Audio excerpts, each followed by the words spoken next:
हनुमान बहुत शक्तिशाली हैं, लेकिन उनका पूजन इसलिए है कि वो विनम्र बहुत हैं।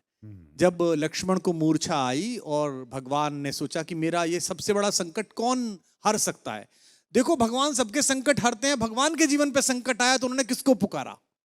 उन्होंने हनुमान से कहा कि तुम जाओ और संजीवनी लेके आओ। तो जब आकाश में हनुमान चले तो सूरज निकला हुआ था। आकाश में तो सूरज होता ही है, दिन कभी डूबता नहीं है। हमारी माँ पृथ्वी हमें गोदी में लेकर हमारे पिता सूरज की ओर से पीठ कर लेती है। माँ को दोष दे नहीं सकते तो पिता को दोष देते हैं कि दिन डूब गया है। दिन कभी डूबता नहीं है, दिन तो निकला रहता है। सूर्य कभी अस्त नहीं होता। कैलाश भैया ने गाया, क्या बात है, क्या बात, क्या कभी अंबर में। तो बेटा सूरज कभी डूबता नहीं है। तो सूरज आकाश में मिला, और अगर सूरज इधर निकल जाता जहां लक्ष्मण लेटे हुए थे तो भगवान के जीवन का सबसे बड़ा संकट आ जाता। उनका भुजा जैसा भाई, जिसे वो अपनी भुजा कहते हैं दाहिनी, वो पृथ्वी छोड़ जाता और भगवान सहन न कर पाते। तो इतना बड़ा काम करने गए और कितने ताकतवर थे, पंच तत्वों में से एक पवन के बेटे हैं। सूरज से मिले तो उन्होंने कितनी विनम्रता से बात की। रवि भाई सूरज से बोले, हे सूरज इतना याद रहे संकट एक सूरज वंश पे है। ये नहीं कहा कि मैं तुम्हारे लिए प्रार्थना कर रहा हूं, तुम्हारा ही खानदान है ना, सूर्यवंशी राम का भाई परेशान है, तुम भी सूर्य हो तो आप ही के खानदान का काम करने जा रहा हूं। विनम्रता देखना आप कितने पोलाइट हैं, है ना। ये सूरज इतना याद रहे संकट एक सूरज वंश पे है, लंका के नीच राहु द्वारा आघात दिनेश अंश पर है। मेरे आने से पहले यदि किरणों का चमत्कार होगा तो सूर्यवंश में सूर्यदेव निश्चित ही अंधकार होगा।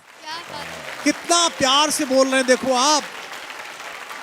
इसलिए छिपे रहना भगवान। जिसने राम के अलावा किसी को भगवान नहीं माना वो हनुमान सूर्य से कह रहे हैं, इसलिए छिपे रहना भगवान, जब तक न जड़ी पहुंचा दूं मैं, बस तभी प्रकट होना भगवान, जब संकट निशा मिटा दूं मैं।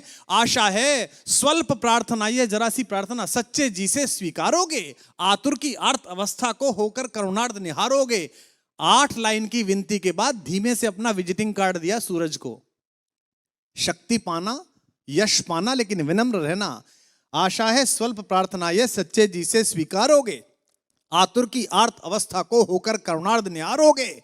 अन्यथा क्षमा करना दिनकर, अंजनी तने से पाला है, बचपन से जान रहे हो तुम हनुमत कितना मतवाला है। अन्यथा क्षमा करना दिनकर, अंजनी तने से पाला है, बचपन से जान रहे हो तुम हनुमत कितना मतवाला है। और धमकी भी कैसी दी। ये जो रवि भैया खड़े हैं ना आपके बगल में, इनके इलाका जहां से शुरू होता है वह धमकी ऐसी दी जाती है कि इतना गोली मारेंगे कि खोखा बेच के करोड़पति हो जाइएगा। लेकिन हनुमान जी ने कैसी धमकी दी, कितनी विनम्रता से। ऐसा कोई नहीं बोलता, ऐसे बनना सब। आशा है स्वल्प, अन्यथा क्षमा करना दिनकर, अंजनी तने से पाला है, बचपन से जान रहे हो तुम हनुमत कितना मतवाला है। मुख में तुमको धर रखने का फिर वही क्रूर साधन होगा, बंदी मोचन तब होगा जब लक्ष्मण का दुख मोचन होगा।